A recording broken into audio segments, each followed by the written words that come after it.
Round of applause for Abraham George, everybody. Alrighty. Our next guest is a proud partner of tonight's event and is the Executive Director for Texans for Judicial Accountability. Please put your hands together for Jennifer Lundy.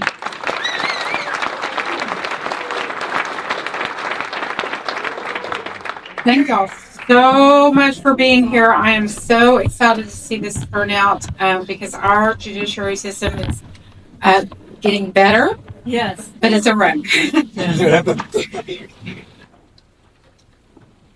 So I do want to say thank you to Jay Dickens. He has been a huge sponsor for Texans for Judicial Accountability. And he is absolutely amazing in what he's trying to get done for us as well. Thank you. I also want to thank American Jewish Conservatives for the opportunity to honor new members in our judiciary. On behalf of the Texans who worked very hard to put these fine men and women in judicial seats, I want to thank them for all they do to uphold justice in our great state. These judges here demonstrate not only the wisdom we expect from those who administer the law, but a commitment to uphold and improve the integrity, virtue, and professionalism we hoped for when they were elected. Many of you know me, but some don't. I'm Jennifer Lundy, Executive Director of Texans for Judicial Accountability. I echo the words of Proverbs 29:2, which states, "When the righteous are in authority, the people rejoice. But when the wicked rule, the people moan." Amen. Fortunately, the last few elections have placed some righteous men and women in power.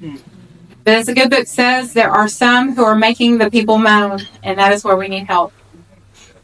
By working with our very senior judges in our courts, Texans for Judicial Accountability has 13 bills currently pending in the Senate and the House. If you step back to our booth back here, we have a page that lists all of them.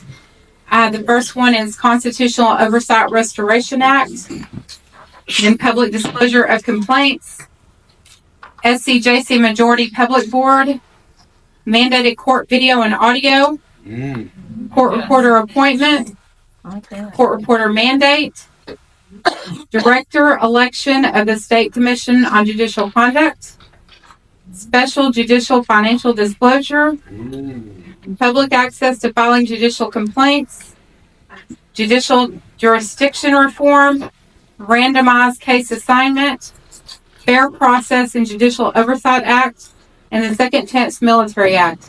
Now, I know that the titles of those don't make a lot of sense to you, but I don't have but a few minutes, so I can't go over all of them. However, my cards are back there with my phone number, and I'm happy to describe each single bill that we've got out. And we are putting the bills in full on our website, so if anyone wants to look through them, you certainly may. So our primary piece of legislation is the first one that was listed, the CORA, the Constitutional Oversight Restoration Act. It will remove the three-panel system called the Court of Special Review. It was unconstitutionally placed over our State Commission on Judicial Conduct. It has made our SCJC unable to perform the way it should. An additional bill already being carried by Senator Huffman and State Representative Holt that will change the makeup of our State Commission on Judicial Conduct, putting the public citizens over the complaints filed. This is being carried in the Senate and the House. All these reforms will impact all aspects of our lower courts. Everything from divorce and child custody, probate court, CPS cases, and civil litigation. It is a shame law since we've written to govern man. I wish these measures were not required, but they will only impact those who do not hold the high standards that both Texans and their judges expect.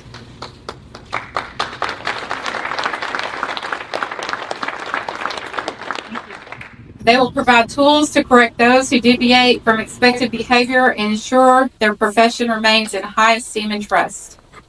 So Justice Blacklock, our new Chief Justice in the Texas Supreme Court, is requesting pay raises for judges this year. And we fully support that proposal. And like Senator Huffman, we would like to see that increase to transparency and accountability.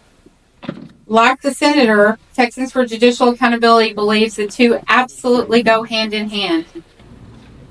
Equal justice under the law To achieve these wide verdicts our state demands, we require the highest caliber judges.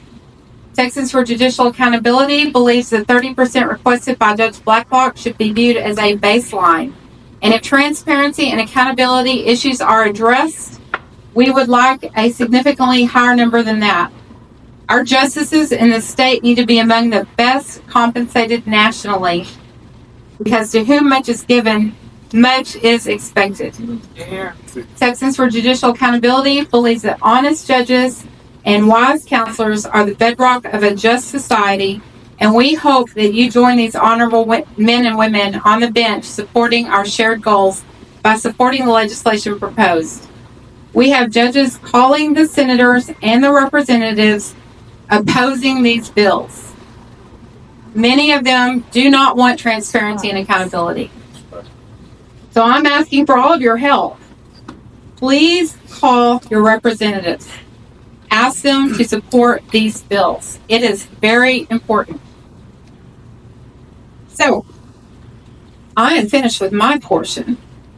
Then if you would stand up when I call your name, we would like to welcome the Honorable Brett Busby, Justice of the Supreme Court of Texas, the Honorable David Shank, presiding judge of the Supreme Court of Texas, the Honorable Kevin Urey, Criminal Court of Appeals,